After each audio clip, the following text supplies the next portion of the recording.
Hey, everybody. Welcome to Game Mess Mornings presented by Deku Deals. We'll talk about that more later, but I'm excited about it. With me, Jeff Grubb, your host from GiantBomb.com. Thank you for tuning in. In this episode, we're going to be talking about Rockstar still being Rockstar. And get this, consoles and computers might get more expensive. It's going to be a good one because we have Lex Luddy on the show. Lexi, how are you doing? I'm not doing too bad, but more importantly, how are ye all doing? You've had a real couple of weeks.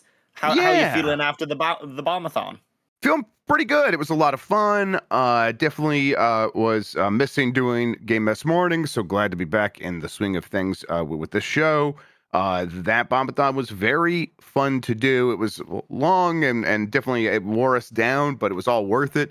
And then, yeah, I think that right now, I'm like, I just kind of want to keep at it. I would do another bombathon right now. Right this second. I would start right now and go for another 24 hours. It was a lot of fun. Good news, you're doing it on your own. I'm actually jumping off this call now, and you have to play Family Feud all on your own for 24 hours. It's not how it works. Once you're in the bombathon vortex, you're here forever. No, it was great. The travel wasn't all that bad, other than for Sean, who got stuck somewhere for a very long time. But he's home now, so he can produce the show, and that's all that matters to me. So there we go. How have you been? I've been okay. It's been a up and down few weeks, real roller coaster ride over in these parts, but I have been really enjoying the content, which has been a nice distraction. And I'm looking forward to. I'm just getting kind of the beginnings of my Game of the Year stuff organized when it comes to every year start menu, the website I run. We do similar to Giant Bomb guest lists and guest pieces. So I've been reaching out to folks, and we have some really cool people this year already. So working on that, and I'm working on one review at the moment, which, well, I'm not working on. I will be working on one review once the code comes in, but I at least have some work lined up, so I can't complain too much. Do you want to officially be the first person that I ask? Hey, do you want to do a guest list this year? No. Yeah, that's fair. Sure. No, honestly, it's less work. I'd love to. I'd love to. No, I no. Oh, it's more work for you. Then I'll definitely do it. It's actually, I was gonna say more work for Marino. But bye, Marino.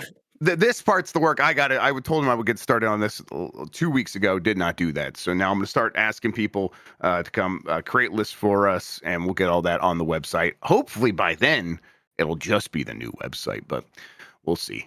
For now, just plan on a good couple of weeks of guest lists from everybody. Looking forward to that.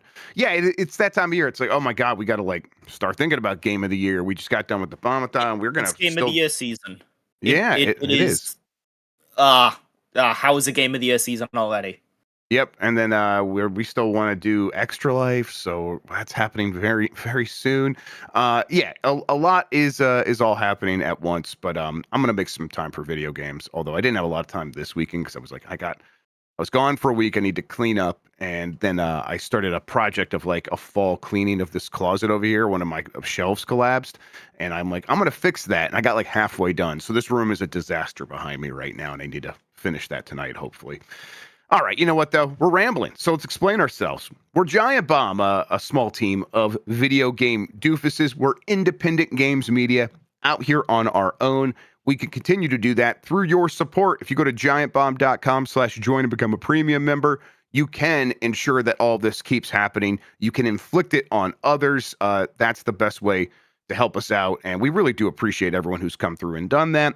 We appreciate the hundreds of people who joined up during the bombathon, and we look forward to convincing even more of you that this is worth supporting, because we're not going anywhere because of your support. Once again, that's giantbomb.com/join. As far as this show goes, most weekdays, I, Jeff Grubb, will help get look at that. I just actually deleted a word here in this thing, and my brain completely short-circuited.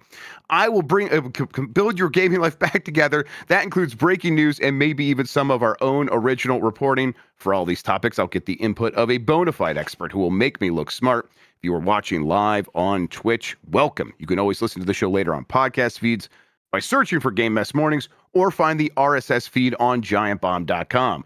You can also catch the show later with chapters and timestamps on YouTube. Hello, YouTube. All right, We have a lot to get into, so let's start the morning mess with Mortal Kombat Legacy Collection reviews. We're kind of catching up on some news from last week. This is one that I think the reviews went up late last week. It's got an 85 on OpenCritic. I've been enjoying it. I want to spend more time with documentary stuff, but all of it just sounds very well put together, as you would expect from Digital Eclipse and them working with NetherRealm very closely, apparently. It got an 8 out of 10 from Alessandro Filari at IGN, who says, Mortal Kombat Legacy Collection is not only a great roundup of the franchise's earliest hits, it's also a tremendous history lesson on the building of a fighting game franchise that remains influential today. 9 out of 10 from Jason Finelli at GameSpot. Shouts out to Jason. He'll be on the show later this week, everybody. Mortal Kombat Legacy Collection is a compilation built from love, not only for Mortal Kombat, but for video games as a whole. Each of the 23 games featured here are restored to their original splendor, content of the actual game notwithstanding. That would be a reference to stuff like the Game Boy games and Mortal Kombat Mythologies being awful and having no splendor whatsoever. Those games, along with the documentary accompanying them, create a package worthy of the Mortal Kombat name. Have you had any chance to mess around with this? Is this something that you're interested in? Like you're part of the younger crowd. What's Mortal Kombat's standing among gamers of your ilk? Yeah, so I talked about this a little bit on Blue Sky. It's less a Mortal Kombat thing for me and more just like I don't have the history with fighting games to Sure. be able to justify a $50 collection of fighting games. And that's kind of a shame because I'm looking at like the video and documentary stuff around this and I'm like, this is fucking incredible. This is so good. And I love all that stuff. But then like actually going to spend $50 on what would essentially just be a documentary for me because I wouldn't Right. be playing that much of the fighting games is like a very hard sell. I think Xbox Era in the chat dropped in some of the stuff around this being like getting received pretty poorly by the community. Sure. The input delay on the multiplayer game seems to be pretty rough. It's like 20 It's seconds brutal. on PC and then all the way up to 100 milliseconds on PS5, which is not ideal. No, And it's one of those that's things noticeable. where reviews will kind of fail you in that regard because you just aren't going to be playing that many online multiplayer matches in a review period. You'll maybe have a couple of sessions that they'll set up, especially for a game like this where there's so many games to look through and there's so many to test, but like you're not actually going to get tested numbers on this until it's out to a wider audience and there's a player base to play against. So I think that like I kind of feel bad for the people who review it who are now getting people getting mad at them being like, this game's flawed. And it's like, yeah, there was literally no way I could have known. But also, this seems like the kind of thing that I bet, like, both NetherRealm and the folks over at Digital Eclipse are, like, looking at and being like, we should make this right. It's the kind of thing where this is a game that they are going to be selling for a long time and it will have a long tail and they want it to be right. And so I can imagine that they're going to keep working on it for a while. Yeah, I was gonna say we didn't notice the input delay when we were playing, and like that could just be because the setting, because we're dopes, a bunch of reasons. But we had a bunch of us playing. I think someone would have mentioned something, and it's like, oh, okay, well, we were playing on PC, and 20 milliseconds is nothing. That would be one frame at 60 frames per second. I think one frame is 14 milliseconds at 60 frames per second. I'm just going off the top of my head, people. I might be 20 wrong. milliseconds is pretty common in an emulator. Yes, and 20 milliseconds is just the you know what, the community that you were talking about, they will notice probably a little bit because they're so used to frame perfect input. The vast majority of people are not going to notice at 20 milliseconds. 100 milliseconds though, everyone probably will notice something at that. So that's probably what we're getting here. And that game's going to sell a lot on consoles. It's going to sell a lot on Switch. It's kind of being marketed as such. So yeah, I'm with anyone who's saying we need to fix that. But on PC, at least we had a really good time. It worked really well on there. I continue to be all for Digital Foundry, Digital Eclipse doing these sorts of projects. I've talked about them a bunch before. I think that this is You're just I saying that hope because you're getting into the credits now. You have a Moby Games page, and that's right. you'll say anything to get into more video game credits. I am a slut for my Moby Games page. That's absolutely correct. I hope that this is the one that really breaks out for them, though, because them being able to do this with a franchise as storied and high profile as Mortal Kombat really does feel like, okay, this is going to open them up to work with every other kind of partner, short of probably Nintendo. But I think Microsoft's got a bunch of these studios now. Don't be dickheads and just let Digital Clips go in there and do this with Doom. That would just be phenomenal at this point. I think that I would be was gonna top ask tier. if you could like top your head, what would be the first franchise or franchise or like developer you would point to and be like, I want a Digital Clips treatment for them. I mean, Masters of Doom is always playing on repeat in my head after Mm. reading that, and it's like I think that getting another fresh look and another like firsthand accounting from all the people involved, done with the sort of very journalistic eye that Digital Clips has. They have Chris Kohler working over there. That's real deal journalism. The guy's like going to do his fact checking and stuff like that. I would love to have that done for them, but pie in the sky would be Mario, would be 1980s Nintendo stuff. Counterpoint, what if instead of a Doom collection, you got a Gold Master series for John Romero, and it was just Hell yeah. Daikatana? I would love that. I would completely lose my mind for that. I want the nitty gritty dirt about making Daikatana and having what was that? The penthouse in Dallas at the top of a Yeah. skyscraper where they had skylights.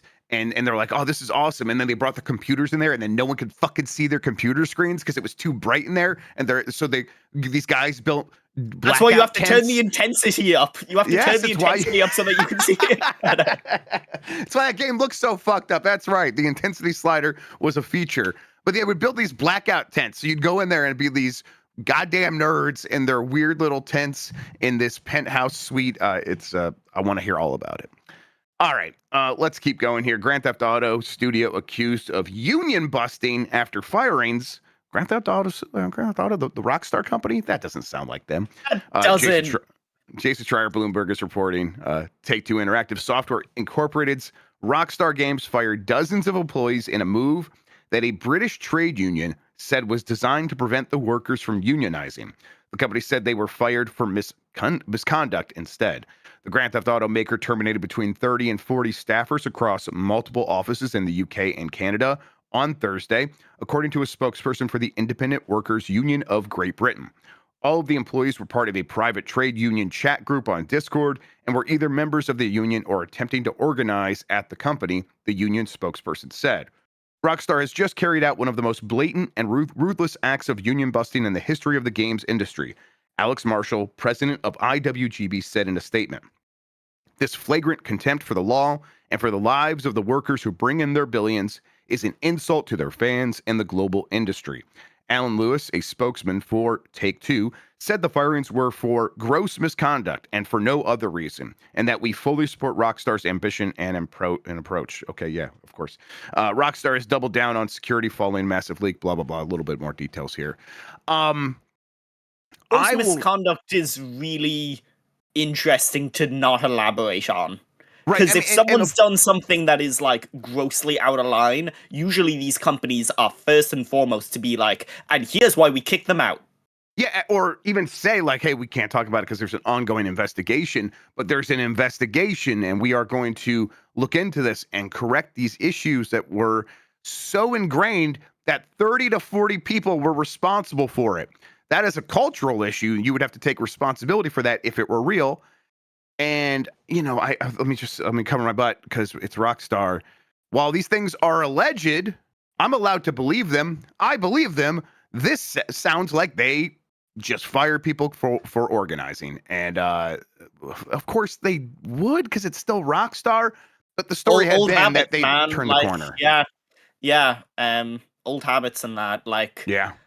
It's a real fucking bummer because that people who are working on that game were working on it for a long ass time. Like you think about how long that game has been in development, and like, what are the odds that they make it into the credits now at this point? What are the odds that they get their credit on Moby Games?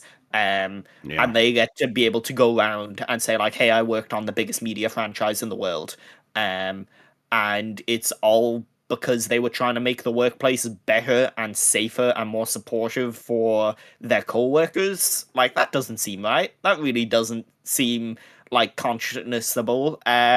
Yeah, this sucks if it's true, I should also say. Right. Um and yeah, like the workers union in Great Britain, they do pretty good work. I've talked to people who work there, and they would not come out swinging with a statement quite as strong as this unless they were very adamant that it was truly uncalled for. So yeah, this sucks. Yeah, this is a company that has made a lot of money from Grand Theft Auto, and you know what? Let's do this next story because we can just kind of wrap it all in. Rockstar co-founder shares thoughts on GTA 6, abandoned GTA 5 DLC, a medieval game, agent, and more. This is from Blair Marnell at GameSpot. Rockstar Games' former VP of Creative, Dan Houser, left the company in 2020, but he's still a wellspring of knowledge about Grand Theft Auto and Red Dead Redemption, both of which he was a lead writer on. Hauser recently shared his insights into both game series, I should say, as well as a few Rockstar's unrealized projects.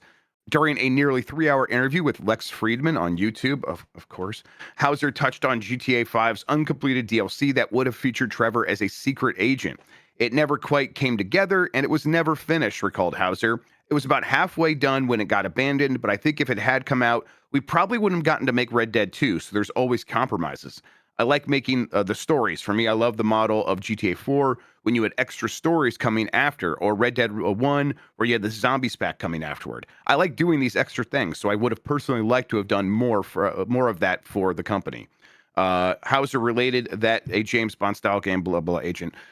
He also mentioned that the big reason that they didn't do a lot of extra content for GTA 5 was because GTA Online took off, and like every dollar they spent making content for GTA Online would create a massive return, and any dollar they would have spent creating DLC would have been a greatly reduced return on that investment. So it was just a business decision, just mathematical equation of this is where we should be spending our time and our money. And that is, I bet, a surprise to almost nobody. It is the thing that we speculated on for forever. Everyone just kind of accepted that as, yeah, they make more money from this other thing, so of course they're going to do that.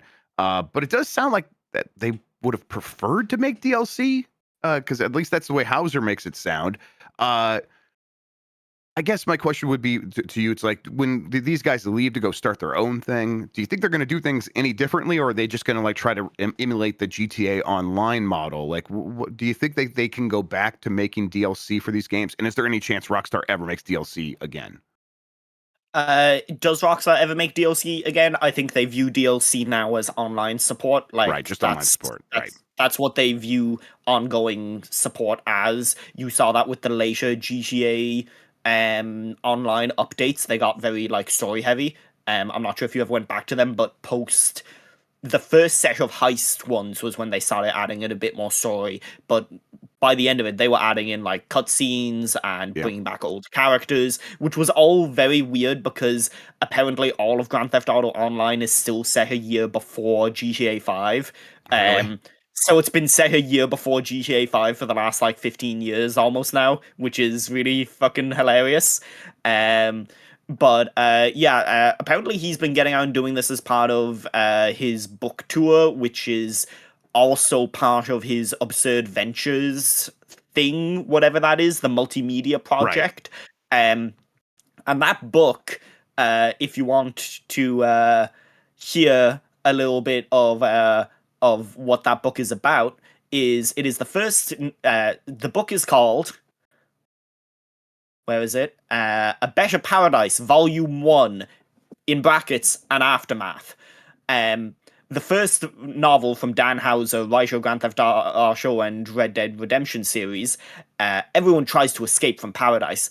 Mike Tyburn dreams of building a perfect video game, Kirsch Fisher dreams of being rich and successful executive. Daisy Tyburn dreams of having their ideal father. Oh hell yeah. Oh hell yeah. Okay. Yeah. Let's fucking go.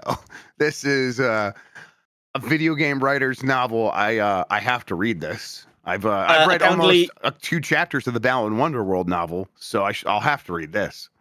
apparently Andrew Lincoln is doing the voice for the audiobook. Really? Um, yeah.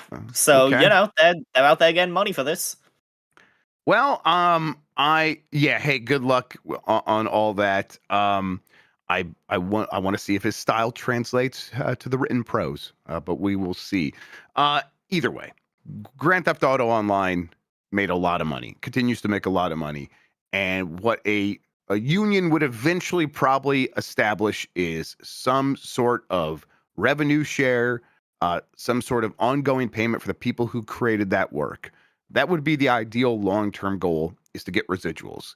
And so a company like Rockstar, even, actually, I was going to say, like, oh, even though they've made some changes, like they've improved their working conditions.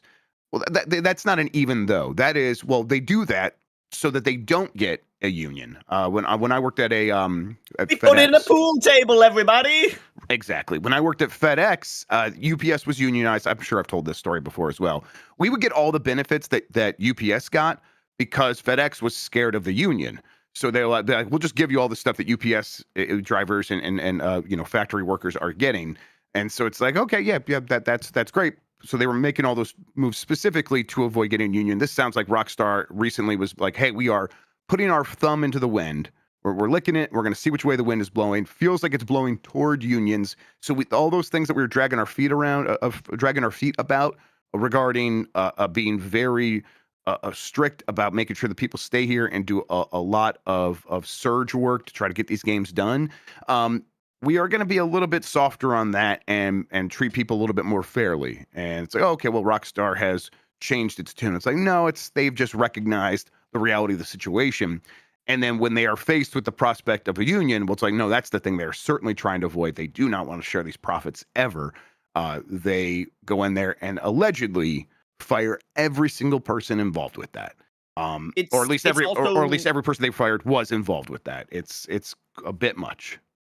it's really worth noting that, like, from everything I hear, the game development scene in Scotland is so massively shaped, and parts of the UK surrounding they have a London office as well.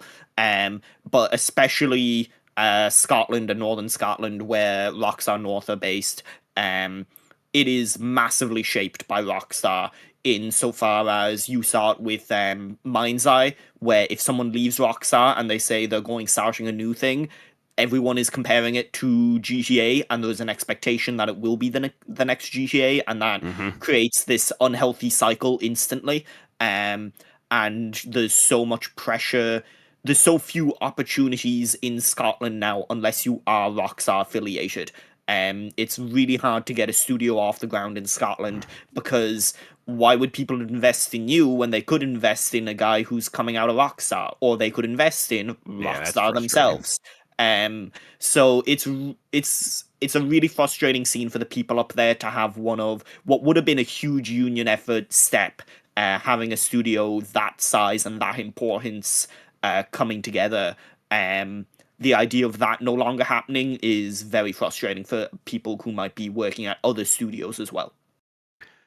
GTA 6 is still going to come out, and a lot of the stuff will just get buried by the hype for that. But I hope these workers can continue to push against this, and I hope the IWGB is able to make some inroads here and punish Rockstar if this turns out to be the case, what they're alleging here. All Ooh, right, Dan Houser's book has a pull quote from Ernest Cline. of course it does. I'm gonna have to read this thing. All right, I'll dive in for everybody. Everyone, you just stand back. Let me handle this one. All right, we're gonna take a break. Plenty of more headlines to get to after we return from the break. If you want to skip out on these advertisements, you can go to giantbomb.com/join, become a premium member. There is a premium audio version, premium video version. Those don't have the ads. Go get those. Otherwise, let's hear from Deku Deals. We'll be right back. Jan, you taught me to overcome my fear of sharp objects. I want to teach you how to overcome your fear of saving money. No, I don't wanna. I will only ever pay the manufactured suggested retail price. Stop! You don't have to live this way because now there's Deku Deals. The double D? That's right. Deku Deals is the best way to find deals on any major gaming platform or store. I don't want no bunk out of date coupon code, Grubb. It's nothing like that. Deku Deals has both the hottest and the freshest deals updated constantly. It's also just added Steam support with a super simple page to find bundles for Steam code. Ooh, I just found the Mist and Riven Complete collection for $8 on Humble using Deku Deals right now. I also use Deku Deals to build and add and share wish list. You can even use it to keep track of your collection. You know what? I think we should all build some lists and host them on DekuDeals.com/giantbomb. And if listeners go to DekuDeals.com/giantbomb, they can vote to make us play a game on the November 21st episode of Unprofessional Fridays. Learn more at DekuDeals.com/giantbomb. All right, we're back. It's Game Mess Mornings. I'm Jeff Grubb, Lex Luddy. Lexi, when I got to the East Coast and got to the Airbnb, one of the first things that happened was Dan gave me this nice photo here. Let me take a look. I'm going to show it to everybody. It's oh my God! It says I didn't forget on the back. It's the moment where I shot him in the face with the explosive at Summer Game Fest, and on the back here apparently he's written "I didn't forget," which in ominous handwriting, which might just be his handwriting, but I'm scared. This is some Christopher Nolan memento ass shit right here. Yep, there you go. Take a look, everyone. That's the good stuff. All right, let's keep going with the headlines here. Dan's life has been playing in reverse ever since that moment. Oh yes, yeah, and he's he hasn't formed any new memories since then as well. That's weird. But to be fair, Dan hasn't struggles with that at the best of he times. hadn't formed any new memories before that as well, since like 1997. Very good point. All right, let's keep going here with the headlines. The next Mario Galaxy movie reveal is reportedly coming very soon. This is from Andy Robinson at VGC. The next reveal for Nintendo's Super Mario Galaxy movie is reportedly dropping in the next few weeks. That's according to movie scoops outlet My Time to Shine, which claims the first trailer for the Super Mario Galaxy movie will be attached to Wicked for Good, which is due in cinemas on November 21st. Is Wicked for Good the second part of the Wicked? Yeah. Okay, cool. That'll be Mike Minardi's gonna crash through this Discord call if you make another mistake like that. Yeah, that's fair. Well, listen, we're just asking questions. Mike, you don't have to do anything rash. Be careful. If accurate, that means that the Galaxy movie trailer will almost certainly be published online within the next few weeks. Say that movie's coming out in April. It's time for us to see a real trailer. They told us the name, Super Mario Galaxy. That was during a direct, right? That was the last direct. Yep. They kind of confirmed that. But we haven't seen anything from the movie itself. But we saw that teaser. We saw that teaser of zooming in through the fields, and then it looks up at the sky. Yeah, you're right. It was just sort of establishing a setting, and then it zoomed and they play up the Galaxy music. So, and then said the name. Okay, so. Yeah. We're waiting for a real, even a real teaser trailer, because that was just a teaser. It didn't show, I don't think that scene is in the movie of them panning up to the title, unless that's the title reveal or the title card. So yeah, and now is about time that we would get something like this. That's how movie trailers usually work. So yeah, I'm looking forward to this. Do you think that this second movie is going to have as much juice as the first one did? Or maybe have kids already moved on? Yeah, it's going to do nuts numbers. That first movie did so well, and this one will continue to do well because it's still the same overlap in a lot of ways of there are parents who like the name Mario because they remember it from when they were young. And you have to remember that, parents who remember the name Mario, you're now talking not just people, in their 40s and 50s. You're talking about people who played the Wii and are now in their 20s. And are like, oh, I loved Mario Kart, and I have a kid now. I'll bring them to see this.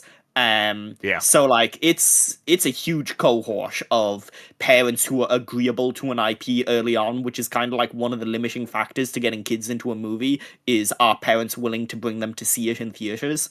And the thing I'm most excited about this for this is less the movie, because I'm pretty sure that movie will just be okay, similar to how the first one was. Yeah. And it's more the stuff that they will do to tie in with it. The idea that Nintendo are properly acknowledging Galaxy as a really important part of Mario history and being like, no, this is like a tentpole of the Mario franchise. Like, whether that be that they do Mario Galaxy Lego sets or they do, Mario Galaxy something or another, like that stuff I'm way more interested in. So yeah. I'm curious to see how they continue to set up future movies and expanding Nintendo films with Illumination. Like we know do we know that, or is that still rumored that they're doing a Donkey Kong movie? I think they've said that they're doing a Donkey Kong movie as well. Either way, it's like we can expect that. But each of these movies, or at least the way it works for like the Sonic films recently, it's been like every movie sets up the next movie with a big teaser at the end. They just want to keep this going and keep making it bigger, and like they have a spin-off show on Paramount or whatever. And I expect them to do that here. It's like, okay, so do they like firmly establish like, okay, now go see the Donkey Kong movie, and here's the teaser for the next Mario movie at the end, and then like here's another new character that probably will get a movie as well. Do they keep trying to like make these movies advertisement for future movies? Because that seems to be what they really are going to be, as opposed to decent movies made with strong story, because that's just we didn't get that from the first one. I'm not going to expect that from this one. So yeah, I want to see how aggressive they're going to get with setting up future projects, but we'll see. Grubb, a late bit of breaking news: a new video game console has been announced. Oh no! Yeah, this is from SouljaBoy.net. Soulja Boy reveals new gaming handheld that is just a clone of the Retroid Pocket Flip 2 / Pocket 5. It is. He's back. It is $436, or $207 for the Pocket 4 version. And for Retroid's part, they have gotten out there with a quote saying, I didn't know about this. This is not any kind of official licensing deal. He does not have permission to rebrand or products and sell them as his own. The Retroid Pocket Flip 2 is patented in the US Patent Office by ourselves. A video game console for people who like to drink to get drunk and smoke to get high. I'm in. Let's do it. Especially if it's unofficial white label, where they're just apparently just buying a bunch on Alibaba and putting the Soulja Boy's name on it. Maybe not even doing that. So this is just arbitrage selling. It straight up is the screenshots that they are using on the website. They are the promotional screenshots that they use on the Retroid website, because I've looked at those screenshots quite recently. Absolutely beautiful. I'm so glad he's still doing his insane thing. Look, I would have it no other way. He made a video of him pointing a camera at himself and holding one of the Retroid Pocket Flips while he wears a gold chain and talks about how great it is. All right. So yeah. I mean, yeah, God, it's really, he does it for the culture, because when this culture specifically is YouTubers, because that last time that he did this stuff, there was like 500 YouTube videos that had like millions of views. He fed a lot of people with this behavior, and he's back. He's going to do it again. You can already hear them getting on their cameras and talking right into him about this. I don't think I can quite get this across. They literally just copied and pasted the images that are on the Retroid store when you go to their store, and it's $230 more expensive. Hell yeah! Oh my God. I hope he didn't even copy and paste. I hope he just like did the image src equals, and it's just linking back to the images actually just hosted on Ambernick's server or whatever. I hope he didn't even download them. That would be $230 more expensive, huh? Yeah, they do seem to be slightly edited, because now all of these images have Soulja Game above them in big white text. So, someone there knows how to Photoshop images. All right, well, go get your Soulja Game Retroid Pocket Flip S right now at the low price of $4,000. Run, don't walk. All right, let's keep going. Consumers spend twice as much on video game remakes than remasters, according to research. Headline is the story. Andy Robbins at VGC kind of recapped it real quick. The research comes from Ampere, who looked at a bunch of titles. How they exactly delineated between remake and remastered. They said stuff like remake is like Resident Evil and or Resident Evil 2, and then Final Fantasy 7 remake, and then compared those to stuff like The Last of Us Part 1 remaster, or maybe it was Part 2 remaster, and then Elder Scrolls 4 Oblivion remastered, which I think is special edition. So they kind of compared and contrasted, and it's like, I don't know, I think the results here are pretty clear and obvious that you put more work into a game, more people are going to pay attention to it, because for the most part, a remaster is a game you've played before, where a remake is a whole new version of that game in many cases, and especially in the case of something like Resident Evil 2 or Final Fantasy 7 remake. So anything about this surprise you? Uh, it seems kind of fuzzy in some ways, the like actual research, because if you were to ask me, is Elder Scrolls for a remake or a remaster, it's kind of more of a remake in a lot of ways. Like it is ground up assets. It is a big old team working on it. It is not a Porsche made running. It's not like, the Final Fantasy, 16-bit collection that they have, where it is kind of just ports of the mobile games to consoles. So yeah, this is just a weird bit of research. I get what they're trying to prove with it. But also it just seems like their choices of what counts as a remake and a remaster, you could have just as easily counted stuff like Elder Scrolls Oblivion remastered as a remake if you wanted to. Yeah, it's and I think they do kind of know it's a little bit weird, and it's like, whenever we try to define those things, I think we can. But once we start talking about it, it's like, okay, yeah, I think we got it figured out. But also a lot of times on shows like this, I'll use remaster and remake interchangeably these days, because mostly I don't care. Like, I'll just look at the game and make my decision based on the game, and sort of putting these things into categories that only helps so much. But yeah, I'll say that the idea that the more money and time put into a project nets greater returns, that seems to be pretty obvious here. And at the same time, remasters are doing just fine when you compare the fact that they cost a lot less to produce. So it's like there's reasons to do all these things, but if you do put in the extra effort, I'll say that to me, that sounds like a good thing. If you put in extra effort on the production side, you'll get rewarded with greater returns. I hope companies are noticing that and being like, I hope, maybe that carries over to original ideas as well. And maybe it doesn't as much these days, but I hope it does. Arc Raiders peaks at over 350,000 players over the weekend. Game seems like it's really working. It's a $40 premium price game. I believe that's the right price. I'm pulling that off the top of my head as well. But yeah, it's competing with Battlefield and all these other games. It's people pointed out it is one of the top performing extraction shooters ever on Steam.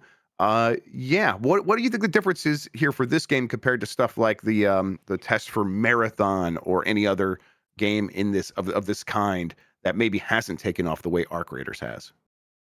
I think some of this probably comes down to they did a really good job building their community early on. They were like, Sure. And the community that they built was an interesting one in some ways. They were releasing like white papers on the technology that they were using very early on in development.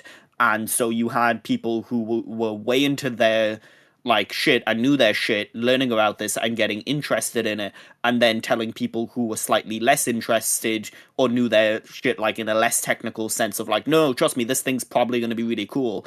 And it just proliferated really well for them. So I think they got like pretty lucky in that sense of building a community.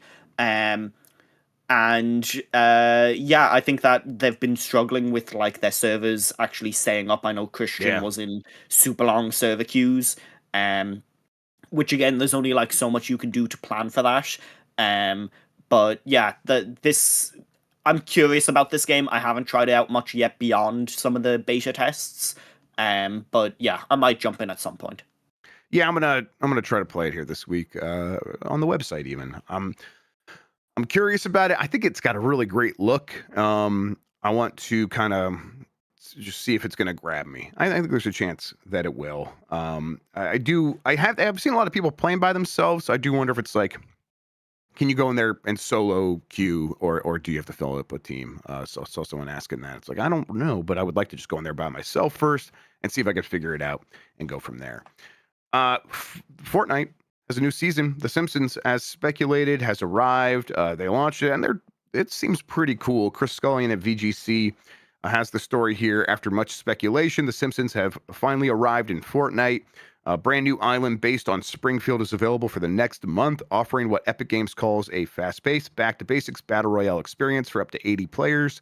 The new map will be accompanied by a Springfield Battle Pass, which includes numerous rewards, including premium skins such as Homer, Marge, Flanders, Blinky Fishstick, and Springfielder Peely. According to Epic Games, I really like the idea of like back to basics for the Simpsons, like boots on the ground Simpsons. Boots on the ground. Homer Simpson's got boots on the ground. No more wall running with Weird Bart Simpson doing double jumps. We don't have any of that stuff. Modern movement is dead in Springfield. They've also sprinkled a bunch of locations throughout the map that are going to be recognizable, like the Simpsons house, Moe's Tavern, Quickie Mart, Krusty Burger, the Androids Dungeon and Baseball Card Shop, Springfield Nuclear Power Plant, and Burns Manor. And all that stuff looks really good. They're going hard on this as well. Like, I think they had the Simpsons episode that might have aired last night, I think, had an intro that was Fortnite related. There's commercials for this on television already, and I think it looks pretty cool. I'm gonna install Fortnite on my Switch 2 and play it on there because I want to see this stuff for myself. But I also don't think I'll play enough to be able to justify getting the Battle Pass. I'm installing it on my PS3 right now. Oh, okay. Well, that, seems like the smarter way to do it. Yeah, I'm really curious to see how this game has aged. How I'm holding up a copy of The Simpsons game for PS3. What kind of game is The Simpsons game? It's a platformer. It's like an action platformer. But the whole idea is like, they've been trapped in different video game worlds, and it's basically an extended Simpsons episode making fun of different video game like archetypes and gimmicks and shit, and it's pretty good. I played a bunch of the PS2 version, which apparently I lost the disc for at some point, so I bought a PS3 copy, and now I'm curious to check that out. Fortnite, kind of getting continues together to be really big. Continues to be really big. Yes, partnering with millennial hits like The Simpsons is something that, of course, works for them because that's the kind of game player that's spending money right now. It does really seem like they went like, we can get like the K-pop demon hunters in quickly for the youths or whatever. Yeah. But we're actually going to spend our money over here. Yeah, exactly. Like, and it's one thing to get parents to spend money for their kids stuff, which I did for the K-pop demon hunters. It's another thing to just get people that my generation to spend money on stuff that they like from their youth. And Simpsons is clearly that. Do you feel like Fortnite's at any risk of running out of this sort of fertile ground for partnerships? There's still obviously a ton left, but they have been hitting many of the big ones at this point. Star Wars and Simpsons and Marvel and all that stuff, right? Yeah, I think they definitely at some point are like, we're doing, Marvel 2.0. We're bringing back the Marvel stuff, and that will kind of, whether that still pops off, that will be interesting. Once they are like, we're bringing one of these seasons back in a big way. That's kind of when I'm curious how it will go. But they still have a bunch of shit that they can pull from. Like, there's a lot of fucking old people in the world who love dumb shit. And they love a lot of different dumb shit. So, they can mine a whole bunch of different stuff. I do want to note, apparently the current ongoing rumor and leak is that the next one is Harry Potter. And that sucks so much. Yep. Like, on top of just being incredibly lame, fuck that. Fuck giving that person money. That's so bad. It's going to be a lot of money. But hey, that will be an unbearable discourse for another day. Yep. I look forward to it. Oh, absolutely. It's like Disney's the one that's got all that investment into Epic. It's like you can just keep mining that stuff, but no, everyone wants to work with Fortnite. It really is the McDonald's toy of the future. So we're gonna keep just getting everything in there. I look forward to when we eventually just get Roblox in Fortnite. They'll just all give up and start working with each other. All right, let's keep going here. DRAM prices soar 172% this year, and increases are expected to continue into 2026. This is from Alex That's Hopley good, at right? Game Reactor. That's good. I don't own a house. I only buy avocado toast. That's good economics, Bigger number, right? better. Okay, 172% cool. is more. I think this is what we want. Cool. DRAM prices are reaching extraordinary highs, and while this might be due to mass industry demand, you can be sure this will be affecting consumers too. Manufacturers are starting to report inventory shortages as the demand for more memory from the AI sector continues to increase at a rapid rate. As reported by DigiTimes and corroborated by WCCF Tech, Samsung, Micron, and SK Hynix are restructuring production allocations. Samsung has halted contract pricing for DDR5 DRAM, and it's expected that other companies will follow suit. Prices for DRAM have risen by a shocking 172% this year alone, and this trend is expected to continue into next year as demand shows no sign of slowing down. On consumer sites like Corsair and AData, we see prices rising by 20 to 40% in the past few weeks alone. If you're selling DRAM, you're likely seeing your eyes replaced by big dollar signs. But if you're trying to buy a new PC or upgrade an old one, or let's say spec out a next gen console, this is just going to cause increased prices. So DRAM is dynamic RAM. It's the stuff that is you put when you get the sticks and you put them in your computer. That's DRAM. A lot of devices come with this, and it's there's faster versions of it that are in GPUs. That is also, limited right now. A shortage of these sticks are out there. These memory units, modules. They are not necessarily the stuff that is actually being used in AI, though. AI is using HBM, high bandwidth memory, and that's in some GPUs in the past. But for the most part, we have not seen those in anything from. I don't think NVIDIA's ever used it. AMD's put it in a few of their GPUs. So it's like, okay, well, AI is going after this other kind of memory. Why is it affecting GDDR or DDR and GDDR? And it's the reason for that is because these companies are getting just a lot more money when they focus on HBM for AI. So that side of the equation is just outbidding us as consumers. And so for us to sort of get back in line, for these companies to care to put any of their high tech production facilities on making memory that we might actually use in our devices, they have to increase prices to justify it to themselves. And that sucks. And it really isn't. It doesn't seem like it's going to change. AI is just going to keep, like, they're going to keep funneling money into that until it busts, until it really does go bust. But for now, the demand's just going to keep going higher. And it's not like it was slowing down, even if you take AI out of the equation. Like, there's only a handful of these manufacturers.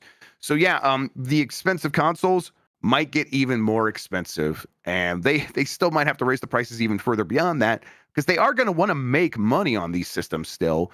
And stuff like memory, which has always been one of the most expensive components in a system like this, is really going to gouge into their profit margins. So bad things get worse. Lexi, welcome to Game Mess Mornings. Suddenly, we're not so smart for making fun of the Soulja Boy console. Suddenly, we all call crawling back to Soulja Boy. It turns out that was a deal. Yeah, we didn't even realize it. $430 is the cheapest next gen console. This fucking blows. Looking at the economics of it, really makes you feel hollow inside the longer you look at it, because you feel so powerless looking at it. And then you find out, like, oh, this is going to go really, really bad at some point, and a lot of people are going to get hurt, and it's not going to be any of the people who spent the money in the first place.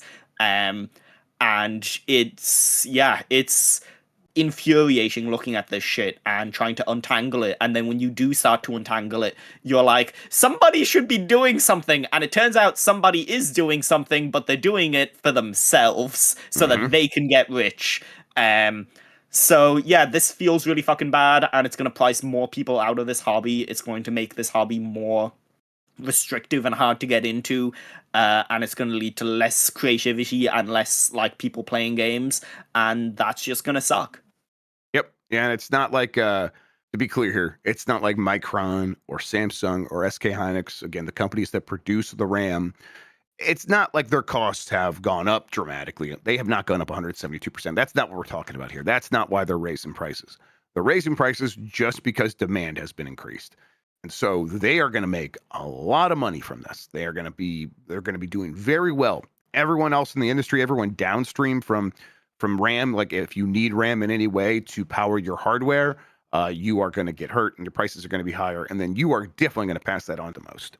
It's been a thing I've been thinking about a lot recently, and I've talked a little bit about on Blue Sky, is the economics of being in this business, like being someone who covers games, as someone who is kind of on the precipice of expected to know a lot about the latest releases, but also maybe not on a whole lot of, publishers' code lists and stuff like that. And when it comes to like the amount of money that you have to spend to get into the business, because pretty much like if I'm recommending something to a new writer nowadays, I'm like, don't buy a console, build a PC, because getting Steam codes are so much easier than getting console codes. And the idea of PCs slowly getting more and more and more and more expensive, even for base models, is really fucking bad for it trickles down is what I'm trying to say. It's not just hey, this thing is more expensive and that sucks. It means that you're going to get less people in the games media, which means you're going to get less people covering these issues. You're going to get these companies being held less accountable, and it all builds up. And yeah, it really sucks right now.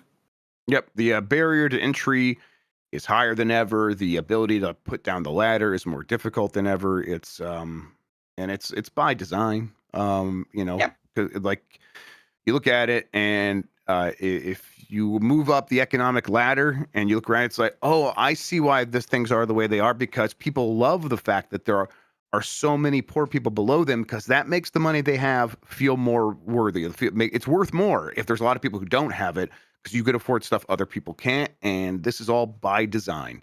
And they are not motivated to change it, because the people that have the power and have the money, the Citizens United at work, are motivated and incentivized to keep things the way they are, or to exacerbate it, and it just keeps getting worse. So here we are. All right, Nintendo. I just wanted to include this story for one comment, but let's do it. Nintendo wins lawsuit against Defiant pirate streamer EveryGameGuru. This is from Ernesto Vandersar, I should say, from TorrentFreak.com. They've been following this. Basically, this guy was very defiant against Nintendo after he was caught streaming pirated games early on Twitch. And he's basically like, "You'll never take me alive, copper," that kind of guy. And he lost a court case. He owes Nintendo $17,500, which, after many lawsuits have ended up with people owing like millions of dollars to Nintendo, not so bad. But let's see here. The person who was going, EveryGameGuru, who was standing defiant against Nintendo, definitely might have like drawn the ire of their legal team, because he posted on Facebook before the case. What? No. "You might run a corporation. I run the streets." I wrote that on Facebook, and I love this. That's it. Fucking the mean incredible. Streets of Nintendo Alley. "I run the streets." And then Pikmin marched my orders. I'm the Pied Piper of them Pikmin. And then he went to the courtroom and found out who runs the courtroom. But hey, 17,500 could have been a lot worse.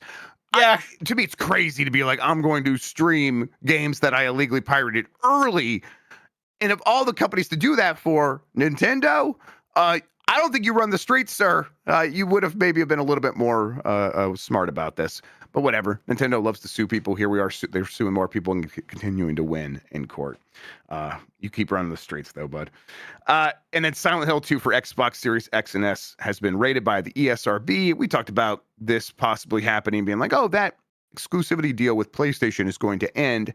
And then that game is going to end up on Switch 2 and probably Xbox. Well, Switch 2 still probably, and Xbox Series confirmed. That game did well. It probably should do well on these other systems. Did you play any of it over the Halloween break? No, this is Silent Hill 2, Silent Hill F. Oh, still... 2, sorry. Yes, sorry. No, yeah. Silent Hill F, I do still actually intend to play some, but I haven't had any time.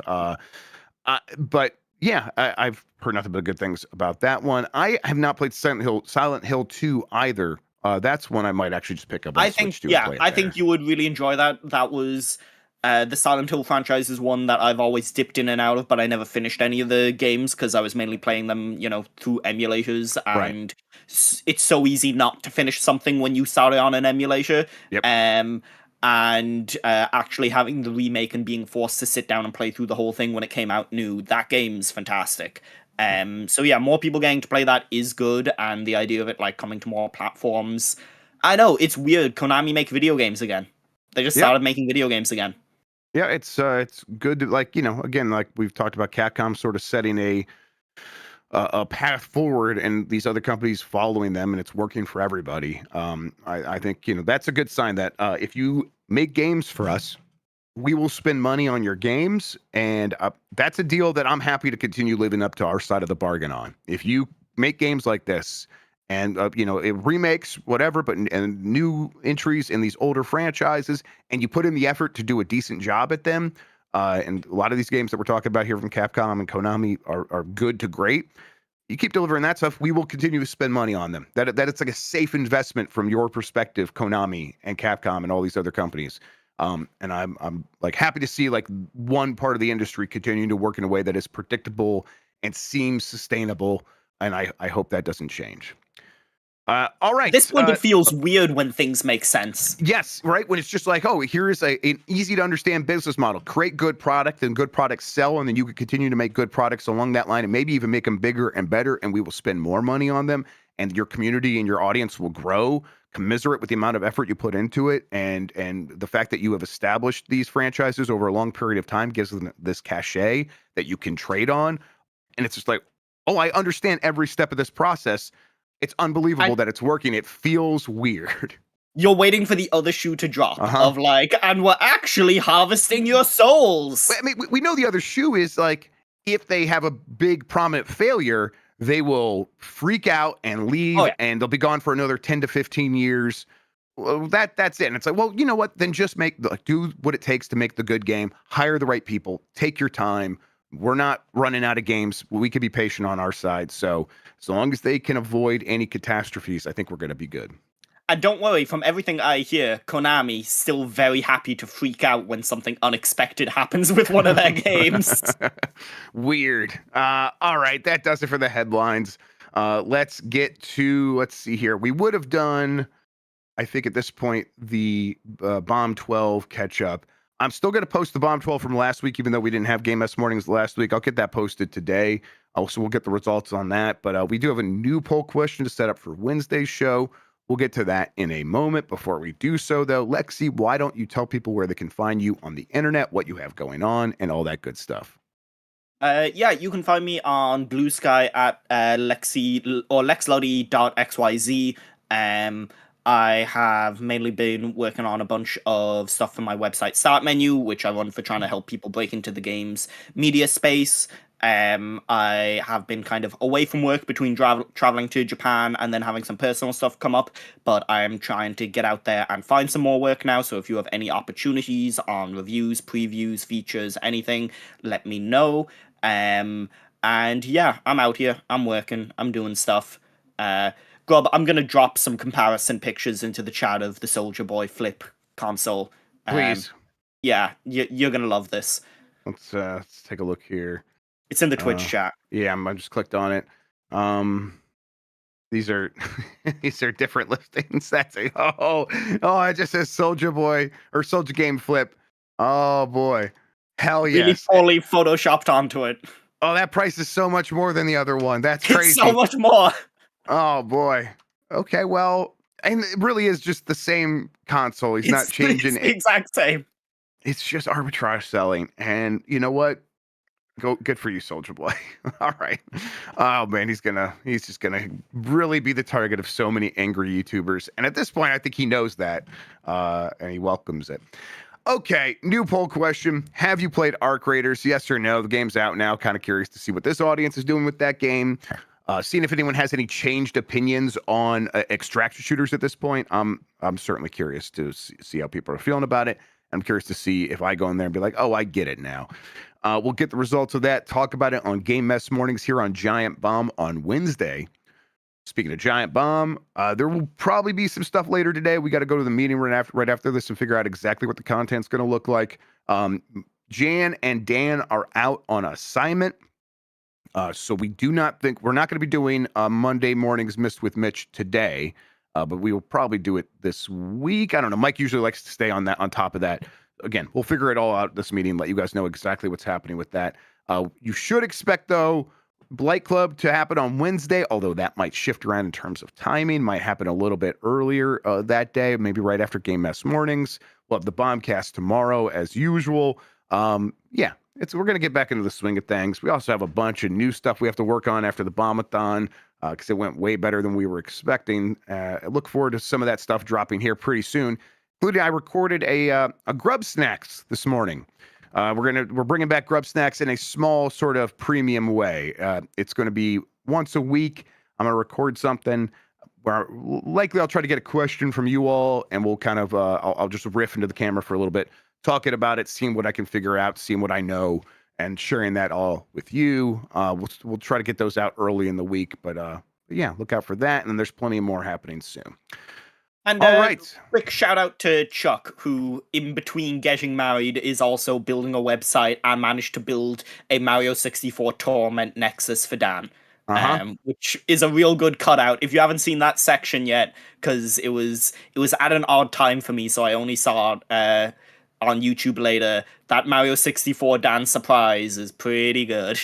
Yep, it's that was excellent when he sent that to my Discord, and I think he had built it a long time ago. And he's like, I have this thing. We should use that for the Bombathon. I was like, yes, wonderful. And so we had to get Dan out of the room a couple times to talk about it, and it worked out real well. All right, yeah, and then, Chuck's doing a million other things. Shout out to Sean for producing the show today, and Sean and Chuck for just kind of picking up all of our slack at the Bombathon. It was excellent work. And thank you all once again for supporting us. It has meant the world. All right, we're going to get out of here. Lex Luddy, thank you so much for hanging out with me today and talking about video games. I really appreciate it. Anytime, Grubb. Always a pleasure. Thank you all for watching and listening. You are the best audience in gaming. Until next time, have a good one. Take care of yourself, and goodbye.